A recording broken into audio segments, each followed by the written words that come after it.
Hi, family.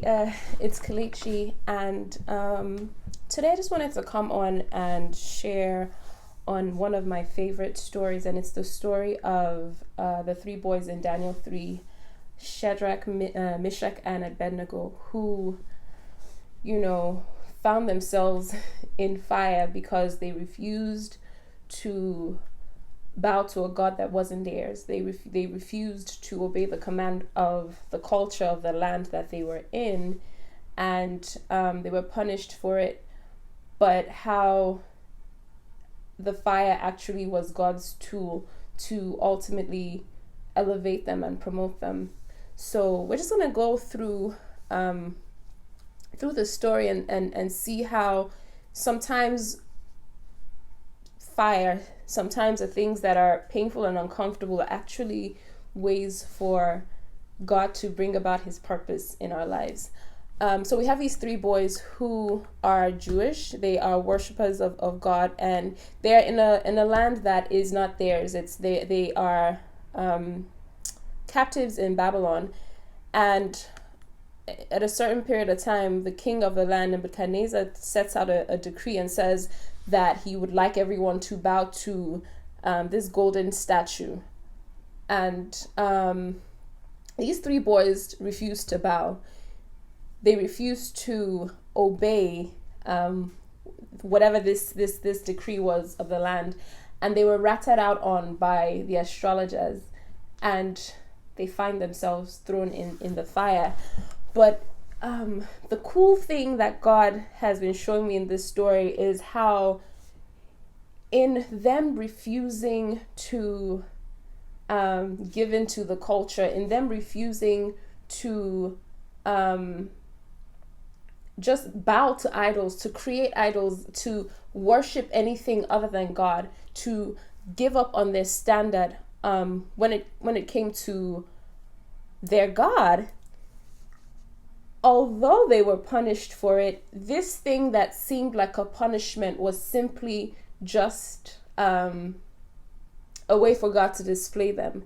Because now we see that as they have been put in the fire, we see several things happening. One, we see that God reveals himself tangibly in that space. While they're in the fire, I'm looking for the verse where it says, while in the fire, Nebuchadnezzar shouted, and he said, I see four men unbound walking around in the fire unharmed, and the fourth looks like a god. So the first thing that God does in this space of display, on this stage that he wanted to set for them to show himself powerful in their lives, he reveals himself tangibly to them. And not only to them, but to the people that were watching them. And some of the people that were watching them were actually some of the people that were part of why they ended up in this fire, part of why they found themselves in this situation. And so they find themselves in this space, in this fire, in this rough situation. And the fire, it says, was turned up 7 times hotter because Nebuchadnezzar was so angry that they refused to give in to what he wanted. And so this was fire, hot fire. But it was in this space that they got to meet God, that they got to see the tangible, manifest presence of God, that they came to a greater intimacy with God. It was in this space also that some of the things that had bound them was burned off them. It says that when they were thrown in the fire, they were tied up. And then they were thrown in the fire. But when Nebuchadnezzar looked at them, it said he saw them unbound, walking. And so it's also in the same fire that the things that bound them was burnt off, right? And then when we go further down,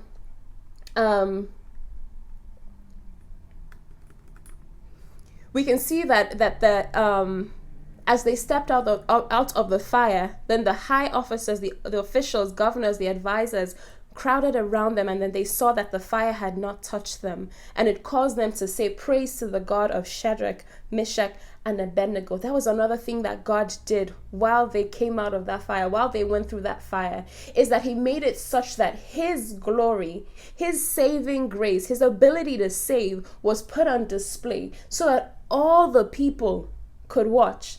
all the same people who watched them be thrown in the fire could watch them come out of that fire not only unharmed, but saved.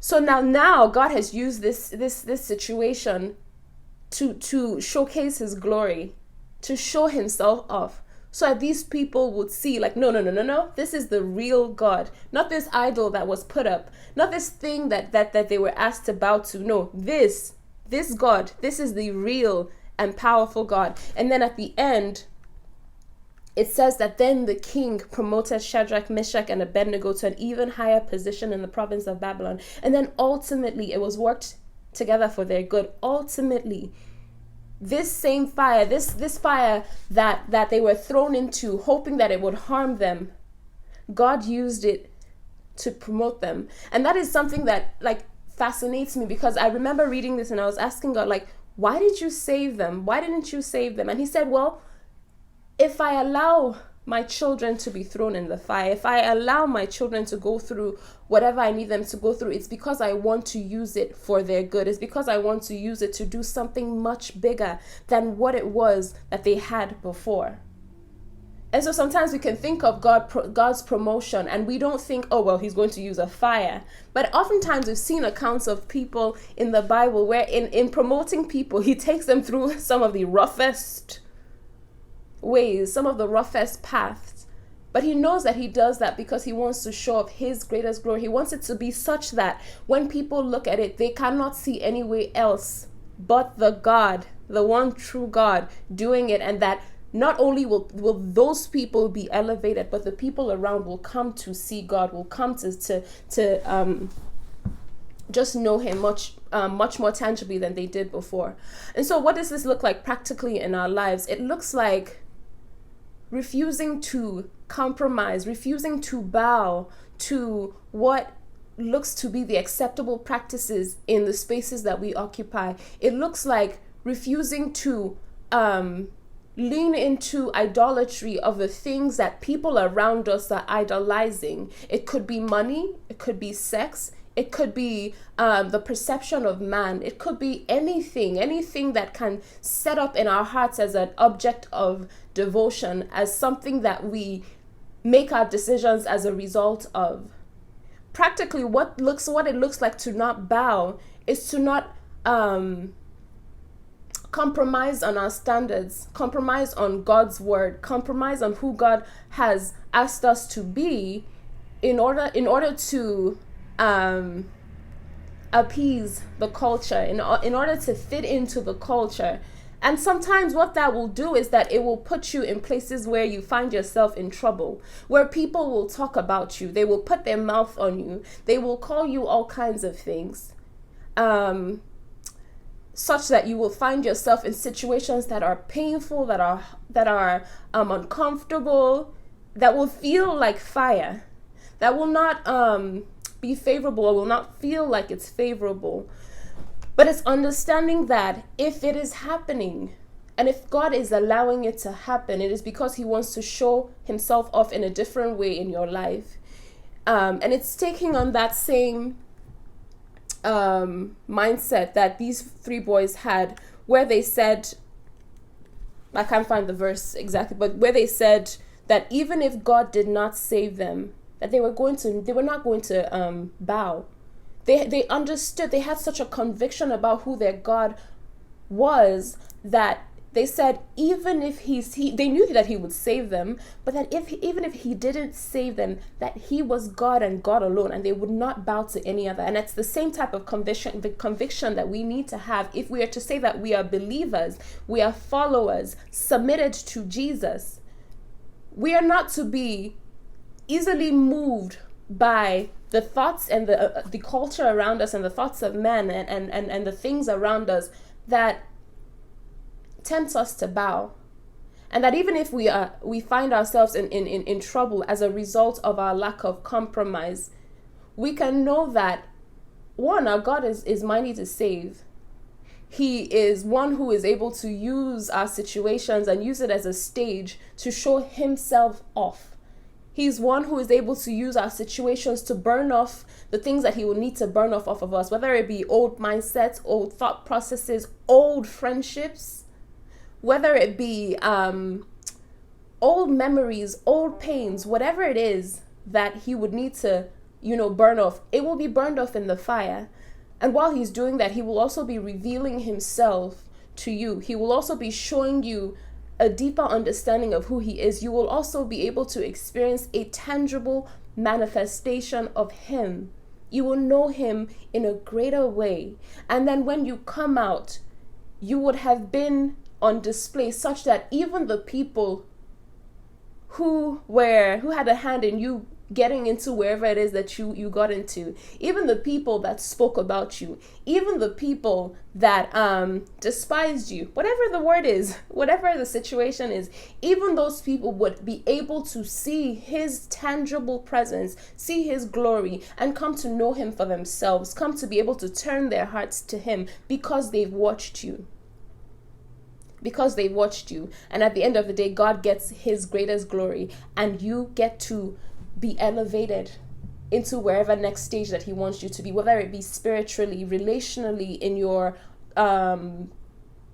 mind, in your body, in your career, in your money, and whatever it is that he wants to elevate you in. You will come away from this experience higher than where you were before you went into the experience. It's knowing that this is often God's pattern of doing things, and that is what he wants to do for you. This is in essence a word, and letting you know, like, it doesn't matter what that fire looks like, it doesn't matter how hot it has become, that if you are with God, and if you are for God, and if you are refusing to compromise as a result of your devotion to him, and you are refusing to bow to whatever it is that is the norm around you, you will see him, you will experience him, and he will show himself off in the presence of those who have spoken against you, and they will know that he is your God, right?